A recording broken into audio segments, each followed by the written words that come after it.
তুমি নাকি বলে এখনো বিয়ের অফার পাও? এটা তো পাই। বিয়ের অফার এমনও হয় যে বাইরের দেশে নিয়ে চলে যাবে। আনারস। আমি তো তাদের মতো খাট কাঁপাতে পারি না। যদি খাট কাঁপাতে পারতাম, পার ডে পেমেন্ট আমার 1 লাখ টাকাও হতো। আমি বিশ্বাস করি না। বলেন কি? রিমু নাকি ভাইরাল হওয়ার জন্য সব করতে পারে। কি করেছি? যে কমেন্ট করেছে তার আব্বুর সাথে গিয়ে কি বিছানায় শুয়েছিলাম নাকি? হ্যাঁ। ভিডিওটা এখানে ফান করে বানানো হয়েছে, so don't take it seriously. Rimu নাকি ভাইরাল হওয়ার জন্য সব করতে পারে। কি করেছি? যে কমেন্ট করেছে তার আব্বুর সাথে গিয়ে কি বিছানায় শুয়েছিলাম নাকি? বিশ্বাস করেন আপু, ঠিক আপনার মতন আমিও ওই একই কথাটাই ভেবেছিলাম। কি করেছি? যে কমেন্ট করেছে তার আব্বুর সাথে গিয়ে কি বিছানায় শুয়েছিলাম নাকি? সত্যি বলতে কি, আপনার যা পার্সোনালিটি, তাতে যে এই কমেন্টটি করেছে তার বাবার সাথে ওইটা করা কোনো ব্যাপারই না। আর আপনি চালিয়ে যান, বিশ্বাস করেন এনাদের মতন জায়গায় আসতে আপনার বেশিক্ষণ দেরি হবে না। এই গ্যারান্টিটা আমি হাতে কলমে লিখে দিচ্ছি। বিছানায় শুয়েছিলাম নাকি? তাহলে সে কিভাবে বলে যে আমি ভাইরাল হওয়ার জন্য সবকিছু করতে পারি? শুধু সেই না আপু, আপনাকে যারা চিনে তারা প্রত্যেকটা ব্যক্তি ওই একই কথাটি বলবে। দেখেন কাকা, উনি সোশ্যাল মিডিয়াতে যেসব কথাগুলো বলেন সেখানে আপনি কি আর আমি কি, যারা একখান কবরে গেছে সেও বলবে এ তো।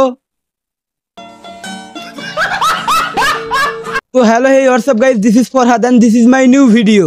আজকে হবে এনাকে নিয়ে উড়াধুরা রোস্ট, যিনি কিনা আমাদের মতন যুবক পোলাপানদের উপনে দেয় ঘুম থেকে জাগিয়ে। তাই তো আজ এনাকে দেব উড়াধুরা বাস। আমি তো তাদের মতো খাট কাঁপাতে পারি না। যদি খাট কাঁপাতে পারতাম। আপনি খাট কি, আপনি তো আপনার শরীরে তেজ দিয়ে পুরো বিশ্বটাকে কাঁপাচ্ছে।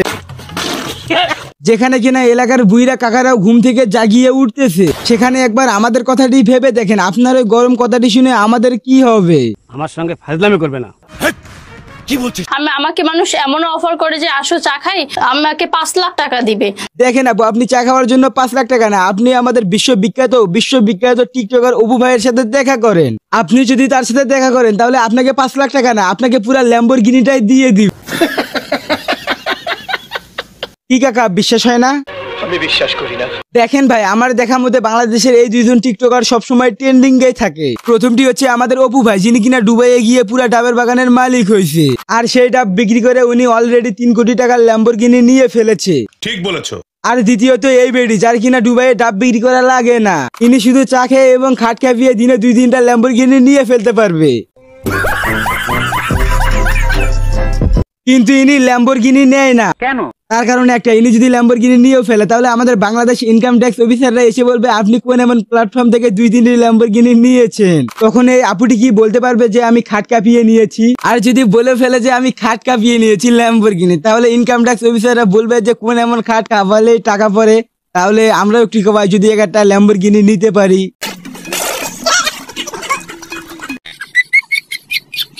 শেষ অট্টহাসির কারণ? একটা জিনিস দেখছিলাম, এটা বলা যাবে না। আরে কি দেখছিলেন বলেন তো, আমরাও একটু শুনি। এই রাস্তায় এক মামা দাঁড়ায় মরতেছিল।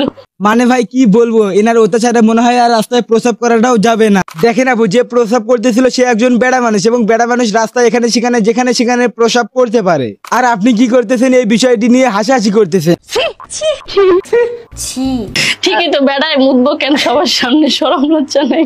দেখেন আপু, শরম লজ্জা তার ঠিকই আছে, কিন্তু আপনার নাই। দেখেন আপু, কে কোথায় কি ছিড়তেছে নাকি কে কি প্রসাব করতেছে সেটা আপনি আবার সোশ্যাল মিডিয়াতে ভাইরাল করে দিচ্ছেন। এইটা তাদের পার্সোনাল বিষয়, পার্সোনালি থাক, সেটা আবার আপনি সোশ্যাল মিডিয়াতে ছড়িয়ে দিচ্ছেন। তাহলে ভেবে দেখেন, লুচ্চা কে, আপনি না উনি? একটা সম্মানই দেওয়া লাগে। আমি একটা আর্টিস্ট ভাই। লাইফে এমন কোন আফসোস আছে যে এখনো পূর্ণ হয়নি? হ্যাঁ, ওইটা আছে। কি? ওইটা যে আমার পিছনে যারা লাগবে তাদেরকে ঠাস করে দুটো চটকনা। আচ্ছা আচ্ছা, পিছনে লাগলে চটকনা মারবেন? তাহলে আমিও তো আপনার পিছনে লেগেছি, আমাকেও চটকনা মারেন মারেন মারেন। বিয়ের পর তোমার নাকি বলে সংসারে অনেক অভাব ছিল, এমনকি বাবুর জন্য দুধ পর্যন্ত কিনতে পারতে না। হ্যাঁ, এটা তো অবভিয়াসলি ছিল। আপনার আবার বাচ্চা আছে নাকি? আচ্ছা, বাচ্চারা কার, আপনার জামাইয়ের নাকি অন্যের? আরে ভাই, আমাকে হেড বলে লাভ আছে? ওনার যা পার্সোনালিটি আমি সেই হিসাব করে তো কথাটা বললাম। এতে তো আমার কোনো দোষ নাই রে ভাই। বলেন কি? সবশেষে আমি শুধু একটা কথাই বলবো, আপু ভালো হয়ে যান, ভালো হইতে পয়সা লাগে না। দেখেন ভাই, একজন কমেন্ট করেছিল না যে এই আপুটি ভাইরাল হওয়ার জন্য সবকিছু করতে পারে? এখানে যে কমেন্টটি করেছিল সে এটাই বোঝাতে চাইছিল যে এই আপুটি অবৈধ পথে যেতে এক মুহূর্ত চিন্তা করবে না। আর যে এই কমেন্টটি করেছিল সে কোনোভাবেই ভুল বলেনি, কারণ এই আপুটি যেসব কথাগুলো বলে সেই কথাগুলো সভ্য সমাজে মুখ দেখানোর মতো না। কারণ এর নাকি হাজার ভালো হওয়ার কথা বললে কোনোভাবেই ভালো হবে না, কারণ গাধাকে হাজার পিটানোর পরেও গাধা কখনো মানুষ হয় না। ঠিক বলেছো। কথা কি ক্লিয়ার না ভেজাল আছে? তো বিদায় বন্ধুরা, ভিডিও কেমন লাগলো কমেন্ট করে জানাও, ভালো লাগলে লাইক মেরে দিয়ে চ্যানেলটিকে সাবস্ক্রাইব করে দিও। ফারাবি ভাই দেখা হবে একদিন। সম্মানই দেওয়া লাগে। আমি একটা আর্টিস্ট ভাই, তাও যে সেই আর্টিস্ট না, ইগলের আর্টিস্ট ছিলাম। সম্মানই যদি আমাকে না দেয় তাহলে কি আমার কোনো ভ্যালু নাই? আমি কি রাস্তার মেয়ে নাকি?